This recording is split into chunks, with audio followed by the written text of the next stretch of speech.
Jemaat yang dikasihi Tuhan, selamat siang, selamat berjumpa dalam Sapa Jemaat. Siang hari ini kita bersama-sama merenungkan firman Tuhan dari Yunus 1 ayat 17 dan dilanjutkan dengan Yunus pasal 2 ayat 1 dan ayatnya yang ke-10. Demikian bunyinya. Maka atas penentuan Tuhan, datanglah seekor ikan besar yang menelan Yunus.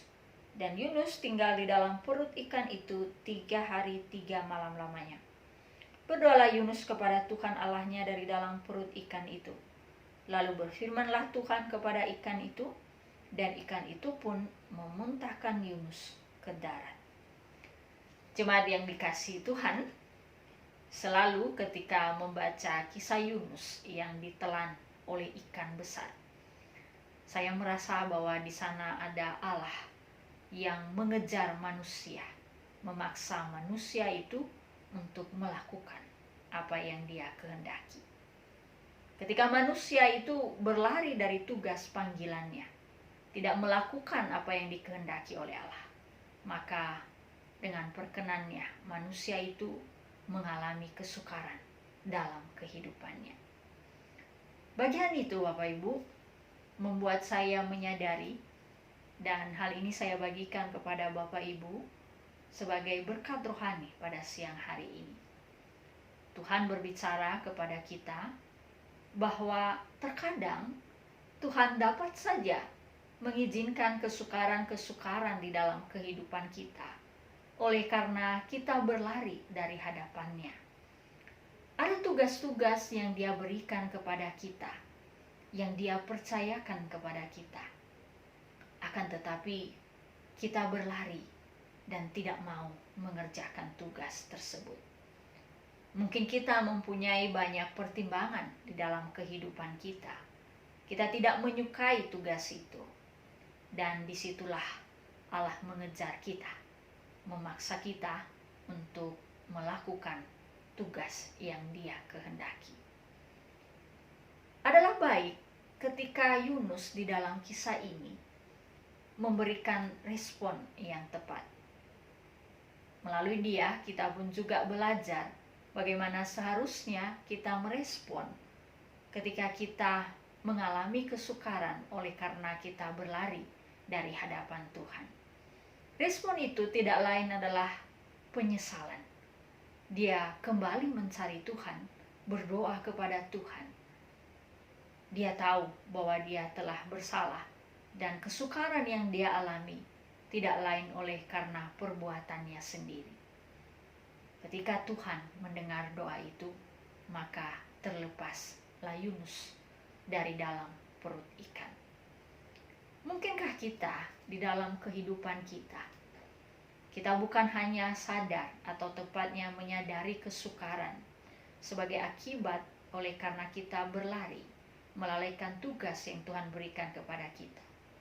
Akan tetapi kita pun juga segera bertobat, menyadarinya, dan mengakui di hadapan Tuhan.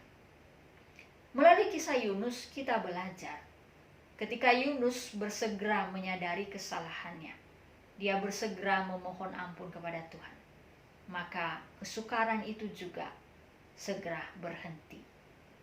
Apa yang terjadi jika Yunus tetap bertahan pada pendiriannya dan dia tidak menyadari atau tepatnya tidak mengakui kesalahan yang dia lakukan? Saya percaya Bapak Ibu bahwa kesukaran itu masih diizinkan Tuhan atau tepatnya memerlukan waktu yang lama untuk berhenti. Oleh karena Tuhan punya tujuan membawa Yunus kembali kepada tugasnya, maka tentu saja Tuhan tidak akan mengeluarkan Yunus dari kesukaran itu sampai Yunus tahu, tepatnya menyadari apa yang menjadi kesalahannya di hadapan Tuhan. Mari Bapak Ibu, ketika hari ini kita mengalami kesukaran-kesukaran dalam kehidupan kita, kita dapat saja memahami kesukaran-kesukaran itu sebagai ujian iman yang memurnikan kehidupan kita. Kita mengingat kisah seorang Ayub, dan kita boleh memaknai hidup kita dengan cara demikian ketika dia dimurnikan, diuji oleh Tuhan. Akan tetapi ketika kita membaca kitab Yunus, kita pun juga diingatkan oleh Tuhan bahwa adalah baik kita juga memeriksa diri kita ketika kita berjumpa dengan kesukaran-kesukaran dalam hidup kita.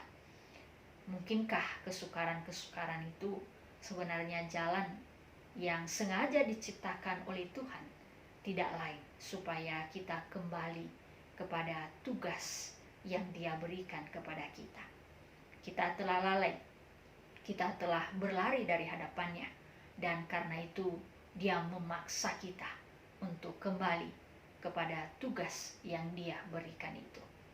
Jangan tunda lama-lama untuk kembali menjumpai Tuhan. Bersegeralah berdoa, mohon pengampunan, supaya kesukaran itu dapat berhenti. Semakin cepat kita menyadari apa yang Tuhan kehendaki dalam hidup kita, maka semakin cepat juga kesukaran itu berakhir dalam kehidupan kita. Bersama-sama kita berdoa, kita pejamkan mata kita. Allah Bapa yang mengasihi kehidupanku, aku percaya penuh setiap hal yang kualami dalam kehidupanku, terutama kesukaran-kesukaran hidupku, itu semua berguna membawa aku lebih memuliakan Engkau, mengasihi Engkau di dalam keseharianku.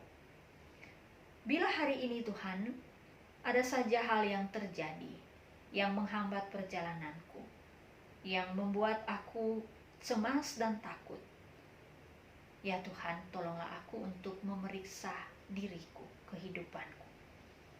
Jangan-jangan, mana tahu, sesungguhnya Tuhan sedang berupaya mengembalikan aku kepada hal-hal yang aku lalaikan, tugas-tugas yang tidak mau aku kerjakan dengan baik. Aku memohon kepadamu Tuhan, berikanlah aku kepekaan untuk menyadari hal itu, sehingga kesukaran dalam kehidupanku tidak berlarut-larut oleh karena aku mengeraskan hatiku. Sebaliknya, aku dapat bersegera kembali kepadamu, kembali pada tujuanmu, dan memuliakan Engkau di dalam kehidupanku. Di dalam namamu yang kudus, aku berdoa. Amin. Jemaat yang dikasihi Tuhan, selamat melanjutkan aktivitas pada hari ini. Mari bersama-sama kita terus memeriksa kehidupan kita, setiap peristiwa kita, supaya kita setiap hari terus disempurnakan oleh Tuhan. Amin.